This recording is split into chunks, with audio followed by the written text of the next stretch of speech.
नमस्कार साथियों, आप सबका पुनः स्वागत है श्रद्धा एस्ट्रो ज्योतिष में। आज हम लोग कवर करने वाले हैं तुला लग्न की कुंडली में यदि राहु एकादश भाव में बैठे हैं तो क्या फल है। हम ये भी कह सकते हैं तुला लग्न में सिंह राशि का राहु किस प्रकार का फल देता है। शुरुआत करते हैं आज की क्लास का। लग्न से गिनते हैं अगर हम, यह आता है 11वां भाव, एकादश भाव। 11वां भाव हमारी सांसारिक इच्छा पूर्ति की बात करता है। लगभग सभी प्लैनेट यहाँ पर मटेरियल गेन के लिए अच्छा ही माने जाते हैं, वो अलग बात है। 11वां भाव हमारे बड़े भाई बड़ी बहन का है, तो यहाँ खराब प्लैनेट अगर बनते हैं तो उनको कष्ट दे सकते हैं। फिलहाल यहाँ सिंह राशि का राहु है। तुला लग्न के कोई जातक, कोई भी कुंडली आप उठाएं तुला लग्न की, ये बात तय है कि इनके जो बड़े भाई बड़ी बहन, इनके जो मित्र मंडली है वो सूर्य की तरह रॉयल, शाही, इन विचारों में घिरे रहते हैं। अगर सूर्य इस कुंडली में बली है तो निश्चित रूप से इनके बड़े भाई बड़ी बहन जीवन में अच्छा पद प्रतिष्ठा हासिल करते हैं। अभी यहाँ पर सूर्य की इस राशि में राहु बैठा हुआ है।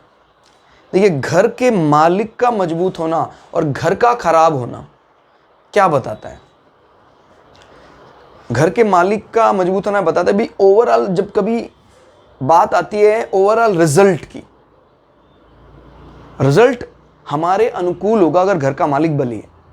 लेकिन घर में अगर डिस्टरबेंस रहती है तो कहता है भाई जो मीनवाइल एनवायरनमेंट रहता है, जैसे कोई बच्चा पढ़ाई में कमजोर है, बहुत ज्यादा खराब टेस्ट आते हैं, लेकिन एग्जाम में बड़े अच्छे नंबरों से पास हो गया, क्योंकि इस घर का मालिक मजबूत अवस्था में कहीं बैठा हुआ है। और तो वो समझना है जरा भाई, अगर घर का मालिक यहीं बैठा हुआ है तो सूर्य बली माना जाएगा।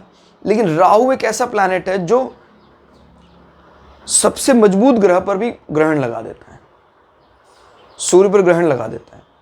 तो सूर्य अपने घर में होने के बाद भी पावरफुल है, उसके बावजूद भी राहु उस पर ग्रहण लगा देता है। यानी आय के साधनों में अनिच्छा होना, आय के साधन चलते चलते बंद हो जाना, ये सब बातें। लेकिन वो चलता रहेगा, इसमें कोई अचानक आय के साधन कम हो गए, मंदे हो गए, लेकिन क्योंकि सूर्य स्वग्रह ही है तो खत्म होने का तो प्रश्न ही नहीं है। इस प्रकार के कॉम्बिनेशन होते हैं जीवन में कि भाई एक द्वंद्व रहेगा जिंदगी भर आदमी को इनकम सोर्सेस को लेकर, लेकिन इनकम कभी बंद नहीं होगी।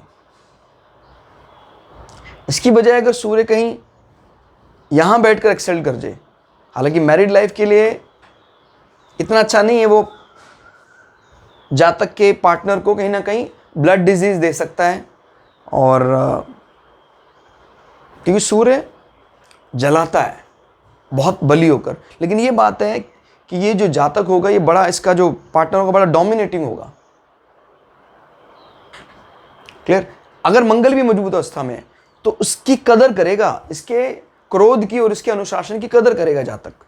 और अगर मंगल कहीं कमजोर अवस्था में नीच का है तो फिर ये जातक का सपोर्ट उसको नहीं मिल पाएगा, पार्टनर का। तो जरा समझिए, राहु का यहां बैठना, राहु को सिंह राशि प्रिय नहीं है। सिंह राशि का लॉर्ड भी सूर्य तनातनी रखता है राहु से। फिर भी क्योंकि कहते हैं मटेरियल गेन के लिए एकादश भाव में कोई भी प्लैनेट प्राय अच्छा फल देता है, तो मटेरियल गेन के लिए अच्छा है ये। कहीं ना कहीं चाहे वो नैतिक कार्य हो चाहे अनैतिक कार्य हो, धन का आगमन वो करवा देगा। विरोधाभास तो प्राय वैसे अनैतिक कार्य से धनागमन की बात करता है। भाइयों को, बड़े भाइयों को कष्ट होगा, मित्रों को कष्ट हो सकता है राहु की स्थिति से। घुटने का निचला हिस्सा कहीं ना कहीं चोट लग सकती है राहु की दशांतर दशा महादशा में, संभल कर चलना चाहिए। नजर गिनते 1 2 3 4 5, एक क्षत्रिय राशि में बैठकर दूसरे क्षत्रिय राशि को भी डिस्टर्ब कर रहा है। आपको पता है 3 क्षत्रिय राशि कौन कौन सी, 1 5 9, तो तीनों को राहु ने यहां बैठकर डिस्टर्ब कर दिया। तो अगर क्षत्रिय राशि कमजोर होती है तो आदमी का जो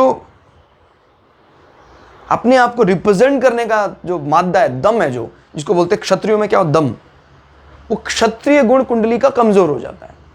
याद रखिए, सभी कुंडलियों में ब्राह्मण, क्षत्रिय, वैश्य, शूद्रों के गुण भरे रहते हैं।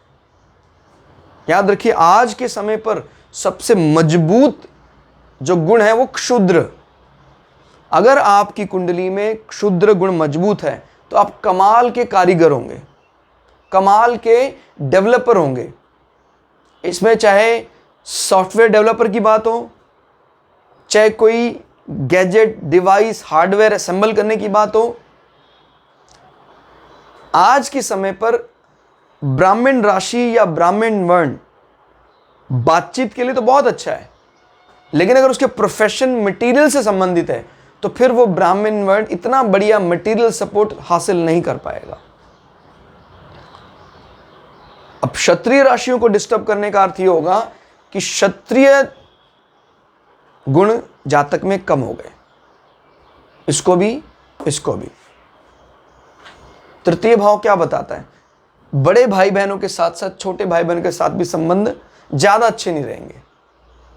बड़े भाई बड़ी बहन तो सेपरेट से ही हो गए, छोटे भाई बहन भी बीच बीच में हम मिलाने का प्रयास जरूर करते हैं। जैसे मान लीजिए बृहस्पति बहुत बली है तो वो रहेंगे हमारे साथ हमेशा, लेकिन वो बीच बीच में नाखुश रहेंगे हमसे।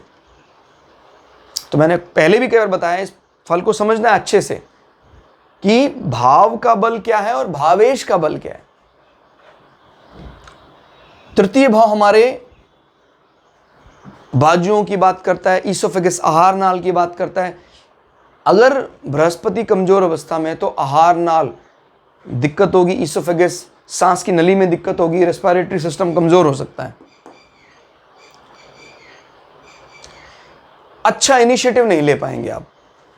आपके द्वारा किए गए किसी कार्य के जो शुरुआत है वो अच्छी नहीं मानी जा सकती। अनावश्यक क्रोध, गाली गलौज को न्योता देता है राहु की दृष्टि और यहां सेटिंग,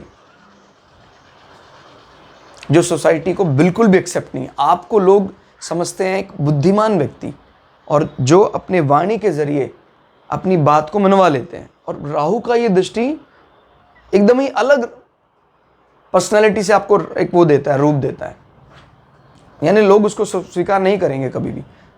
5, 6, 7, 7वीं दृष्टि को हम काउंट नहीं कर रहे हैं, 8, 9, 9वीं दृष्टि से राहु के सप्तम भाव को देख रहा है। सप्तम भाव होता है हमारे पार्टनरशिप का, डील का, वैवाहिक संबंधों का। मंगल अगर कमजोर है तो राहु की दृष्टि संबंधों को खराब करेगा, संबंध विच्छेद भी करवा सकता है, सेपरेशन करवा सकता है। लेकिन सेपरेशन की तरफ बिल्कुल भी ध्यान नहीं देना अगर बृहस्पति और शुक्र अकेले मजबूत अवस्था में हो। क्लियर? तो ये था राहु का एकादश भाव में फल। क्लास आपको कैसी लगी कमेंट करके जरूर बताइएगा। मिलते हैं अगली क्लास में, तब तक के लिए जय श्री भगु पराशरा, जय श्री शुक्राचार्य, नमस्कार।